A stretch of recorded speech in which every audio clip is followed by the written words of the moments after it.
All right. Outside the box, I'm here with Jacob Dorian, a.k.a. James Joyce 1307 of the 1307, what label you want to call it? Label? Yeah, 1307 Records. 1307 Records. But we're not going to be talking about tunes. This is a birthday special. We're recording this in advance, but September 21st. And Joyce has been recently on Instagram trying to push birth chart readings for people. That's correct, right?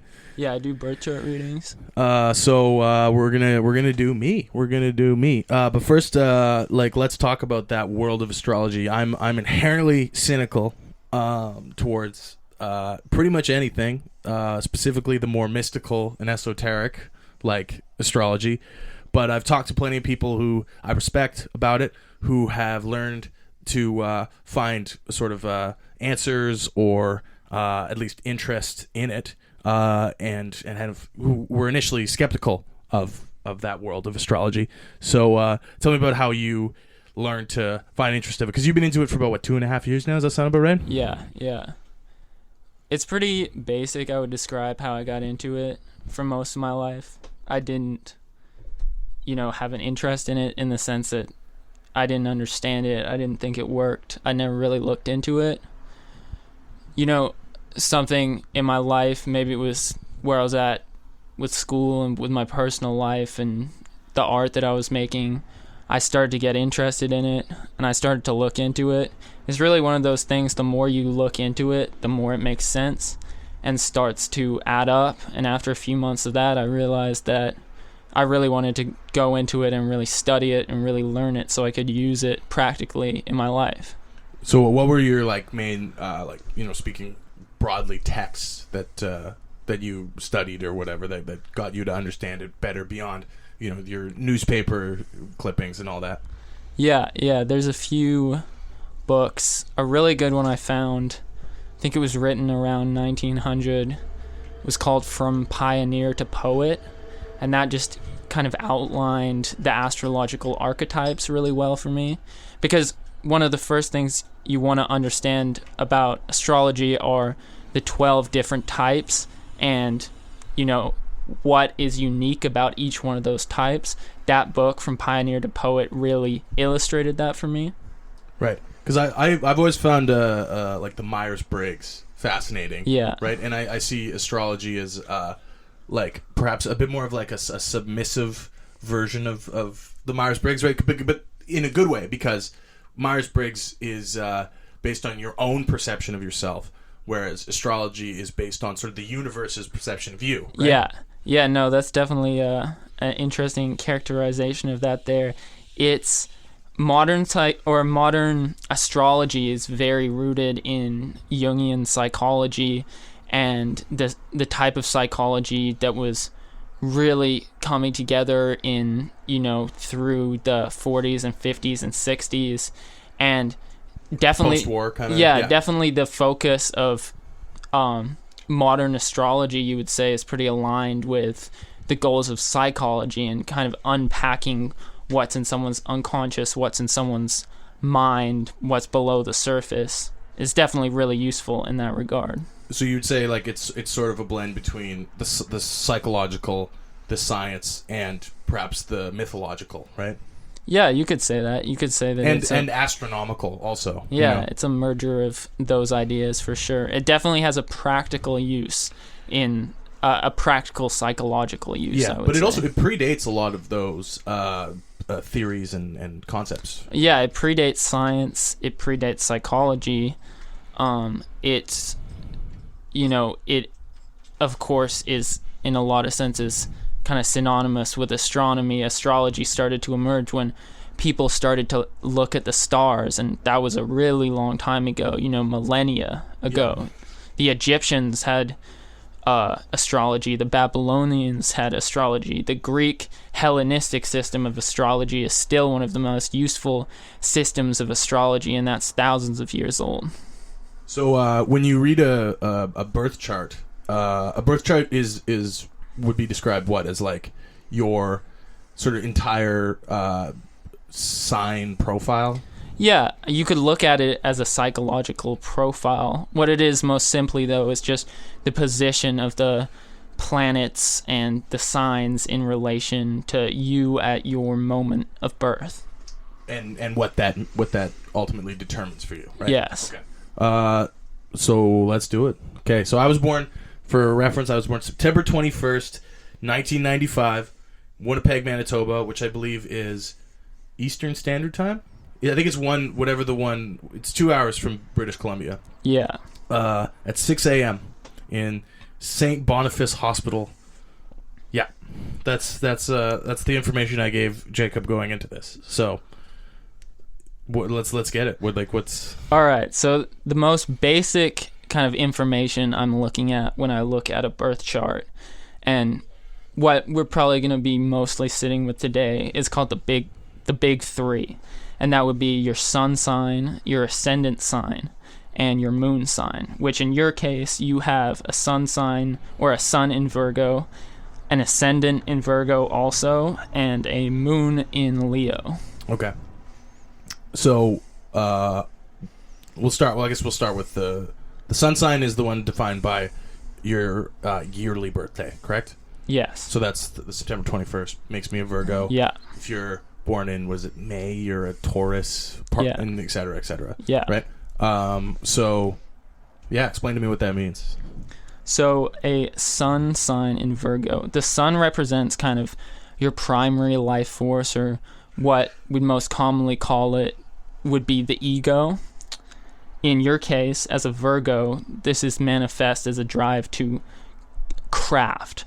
Virgo, as an archetype, you can look at it as the Greek god Hephaestus, which is the god of the forge. You know, he's kind of pictured in the blacksmithing, holding the hammer with the anvil. He's the one who makes the weapons, makes the luxuries for the gods. So what Virgo represents, having a Virgo sun represents, is also kind of a drive to taking on group responsibility. You know, Hephaestus isn't the most decorated of the gods necessarily, but he's the one who creates the materials that all the other gods enjoy. And sort of the bottom of the pyramid holding up the rest of the pyramid. Yeah, exactly. Kind of like, metaphorically. It can be seen as, you know, Virgo rules servers. It used to rule servants. It used to even rule slaves. But Virgo as an archetype is a very, very important archetype. And Virgo as a personality is a necessary personality for any system to work. And what you'll usually find is, even though the Virgo might not necessarily be the most decorated, of course, these are all generalizations and can change with other aspects of things in people's charts. This is just a distilled version of what Virgo is. Virgo can often be someone who's taking on the most responsibility, doing the most difficult jobs, and oftentimes they don't even feel the need to be decorated. Just the satisfaction of knowing that they're the linchpin in the system, they're the thing holding everything together, is what gets them through every day. Yeah, I can relate to that, specifically in my professional life over the last decade or so. Yeah, I could say that. I've been at the top of the food chain of various professions. I've been at the bottom of the food chain of various professions, and I was not asking for a pat on the back, but I found satisfaction in knowing that I was necessary. Right? Yeah, and you know, in an egotistical way, seeing when you weren't there and seeing things not go as smoothly, it was kind of satisfying. Yeah. You know? Yeah, obviously that's there's a subjectivity to that, but yeah, okay. So it's interesting because you also have an ascendant in Virgo. So the ascendant is basically calculated on the angle of the sun at the moment of your birth. So that's the fact that I was born at 6 a.m. in Winnipeg? Yeah. Okay. Yeah. So, and an ascendant is actually a very important aspect of your chart, because the ascendant is kind of how you appear to other people. In fact, about 100 years ago, if you asked someone their astrological sign, they wouldn't be giving you their sun sign, they'd be giving you their ascendant sign. You know, in your case, they're both Virgo, but I could explain what that means in the context of the ascendant. So, when your ascendant is in a certain sign, you want to look at the planet that rules that sign and the condition of that planet. So in your case, as a Virgo, you're Mercury ruled. So Mercury is the god of communication. He was Hermes in Greek mythology.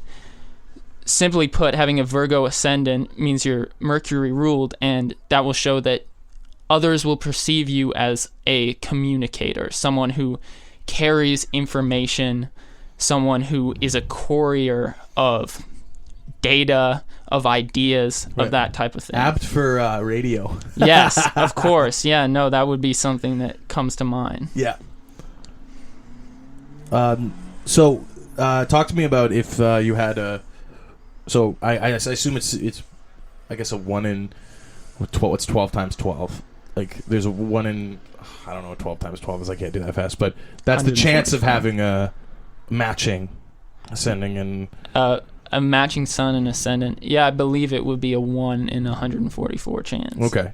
So what would it mean if they were conflicting? So let's talk about you. You're a I can't remember what your sign is. So I have a Aquarius sun and a Taurus rising. Taurus rising. Okay, so tell me what that means then. Let's do you for a sec if you're comfortable with that. Yeah, so an Aquarius sun and a Taurus rising.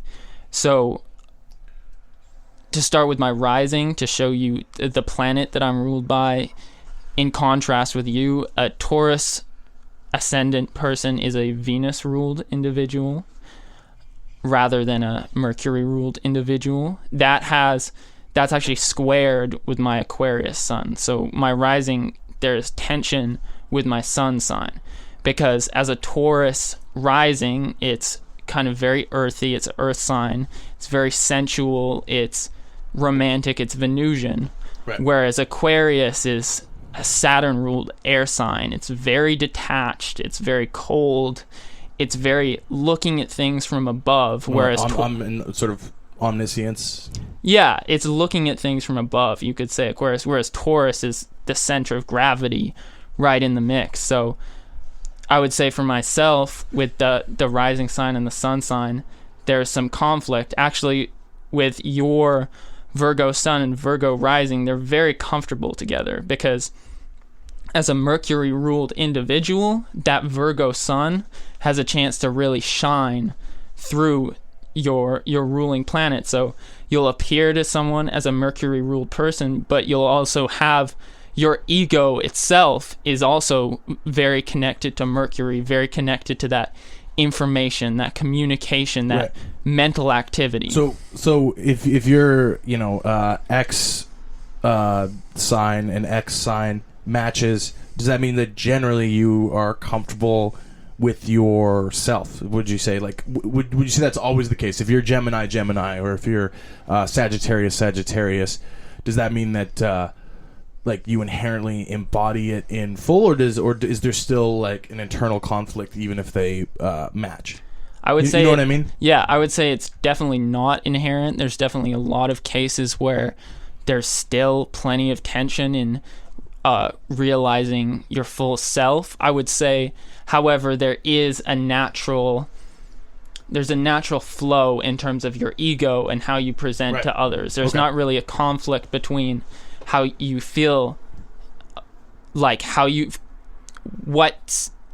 feel yourself is symbolized and the symbol that other people see you as. There's definitely a harmony there. Right. Okay. So it's not absolute, but there is a harmoniousness. Yeah. There's definitely with the ego specifically. Yeah, with the ego specifically. Okay. So what's the third one? So the third one would be your moon sign. Moon sign. Okay. Which is defined by what? So your moon sign is simply your unconscious mind. So think of the moon. The moon is the shadow of the sun's light. Okay. It's the shadow of the ego. It's the thing it's your emotional center. It's the flux that exists within you, the water that exists. Simply put, it would be the emotional center. Right. What defines that in terms of birth?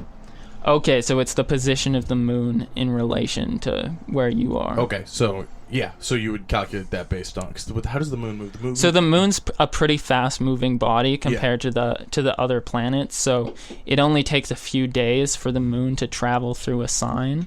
Okay. But so so it's like a rapid version of a sun sign.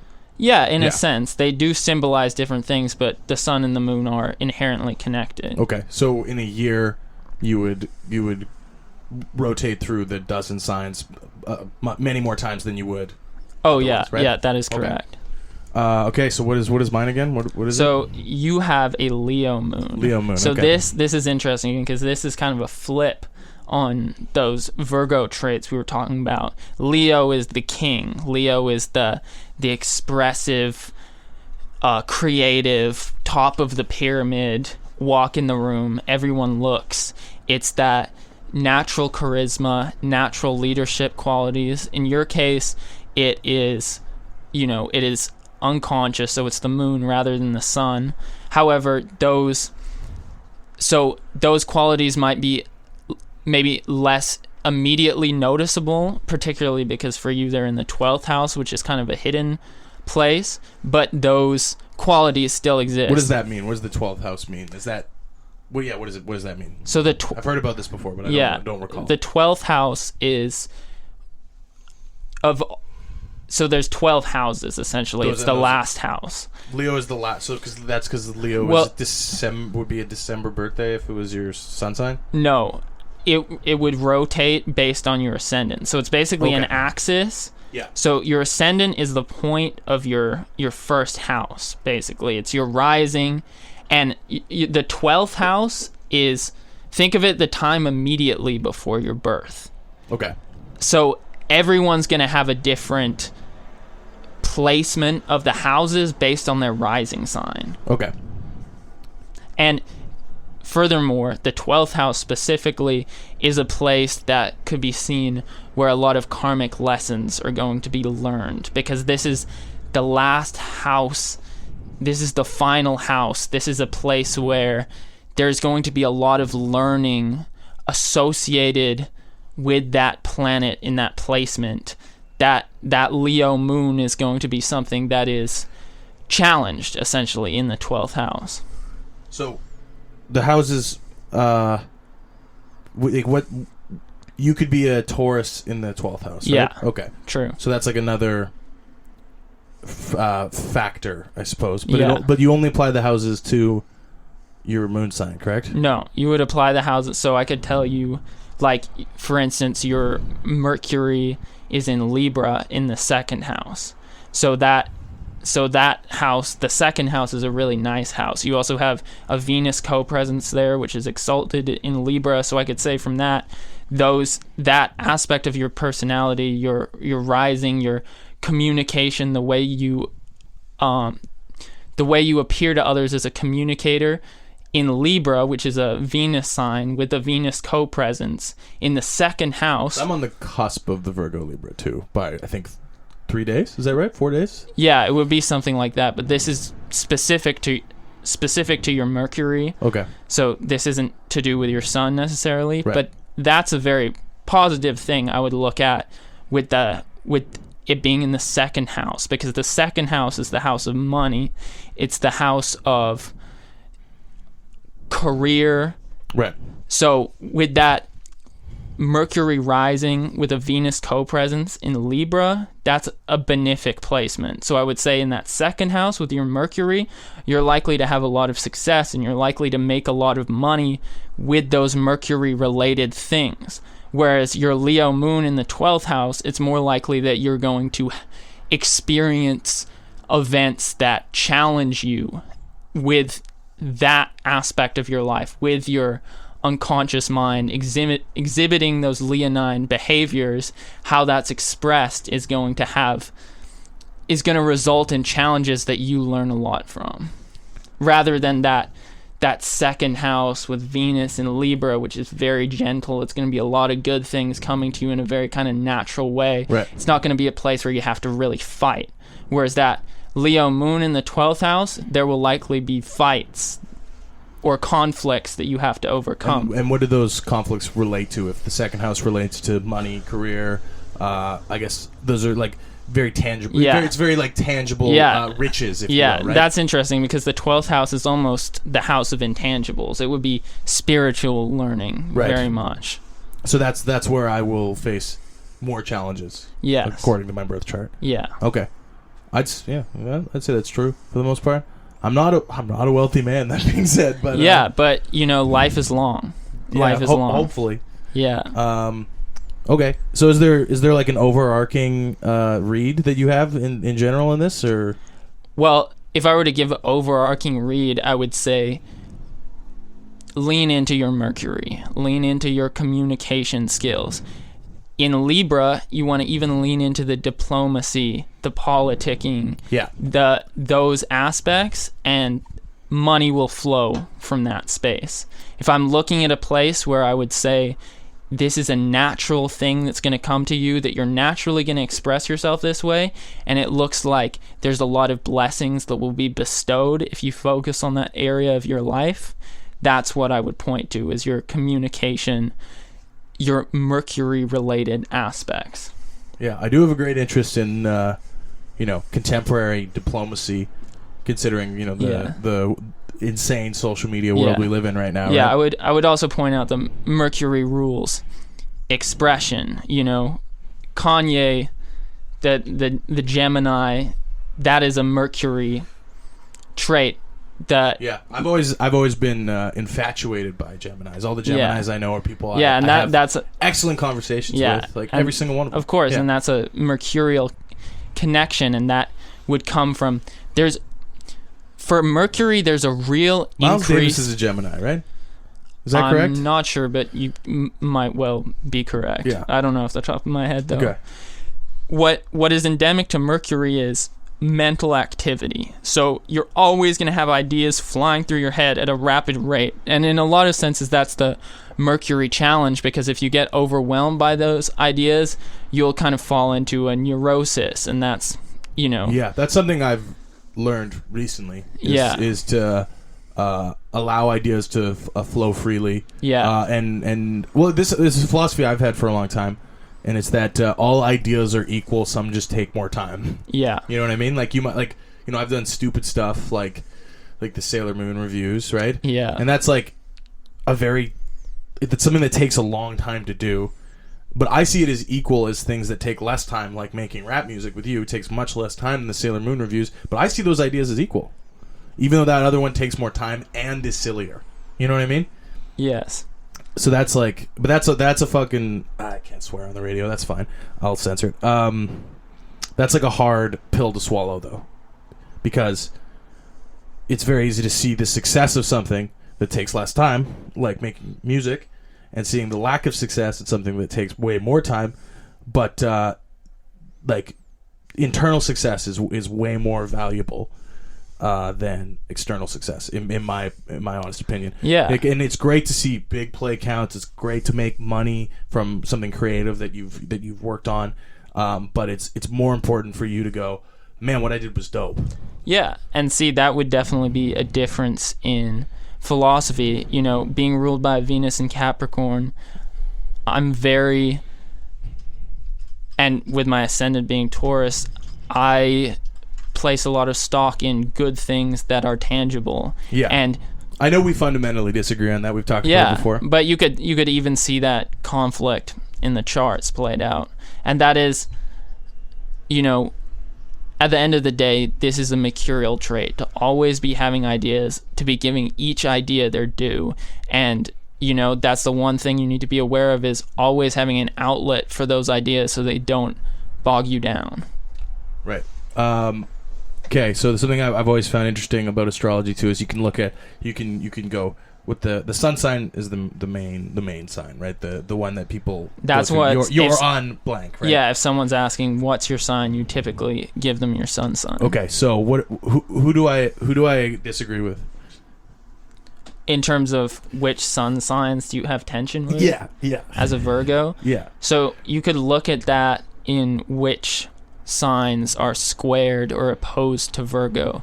So Virgo being the 6th the 6th sign, you would have the 9th sign, which is Sagittarius in a square. You would have Pisces, which is in opposition. Yeah. And you would have the I don't know any third Pisces sign. really. Yeah, the third sign, Gemini, which is squared, which obviously has its harmonies with Virgo, them being both Mercury ruled. I theorize that Virgos and Geminis generally, not always, but generally, like, kind of enjoy arguing, though. Yes. You know what I mean? So that's where we get along, because Yeah. we could get into something that may appear to the masses as an argument, but we're having a field day. Yeah. Yeah. What I would say about Geminis and Virgos and where the conflict can come from between them is, they're both very mentally active. They'll both love to conversate with each other. Extroverted, too. Yeah. But, well, Geminis more so than Virgos. Yeah. But Virgos have the real world in mind, whereas Geminis are much more comfortable floating around in abstract land and just this thing, whereas at the end of the day, the Virgo knows, all right, I have to make the bed. Like, I have to have my routine. I have to have these things that remind me I'm in real life, in this real space with real responsibilities. The Geminis are more into the, like, sort of manifestation kind of and they can be in abstract. You look at Vinny, you look at Donald Trump, you look at Kanye, like they, like, no offense to Vinny, but like they do exist not in like a La La Land necessarily, but in they're playing in, like, it's the 32D chess kind of brain. Yeah. Instead, like, I'm playing real chess. I'm moving my pawn so that my bishop can go there. You know what I mean? Like, I'm actually playing chess. Whatever, that right? would be a Virgo mindset versus the Gemini mindset. Yeah. It's the reason, like, I'm more than comfortable, I guess, working as a dishwasher or whatever, right? Yeah. That would definitely and finding the good in that. Yeah, because you also recognize that at the end of the day, you got to put food on the table. Yeah, and also matters. Somebody's got to do that job if restaurants want to stay afloat, and I'm more than happy to be that guy. Okay. Do you know any famous Virgos off the top of your head? I only know of one. It's Playboy Cardi. Yeah, there's a few. Sonny Rollins? Famous Dex is a Virgo. Okay. There's a few. Bill Murray. Bill Murray's a Virgo. Virgos can sometimes be underrepresented in celebrity shit. That's kind of what I've noticed too. Yeah, because of the nature of what Virgos are. I'm sure the most accomplished Virgos, you've probably never heard of them. It was probably like the engineer on the Jimi Hendrix album who made it sound perfect. Yeah. And so they're definitely out there. They might take longer to get the recognition that they deserve, however. Okay. Okay, plug yourself. Where can they find you? Yeah, so if you want to buy a reading off of me, you can find me on Instagram at JamesJoyce1307 or on Twitter at 1307 Records. Also, if you just want to, reach out or follow me or whatever you want to do. You can also find me on YouTube, all social medias, all streaming platforms, JamesJoyce1307. All right. Yeah, hit him up. This has been a very special birthday birth chart edition of Outside the Box. You're only going to hear part of this on the radio, but you'll find this elsewhere on the web. Thanks for tuning in.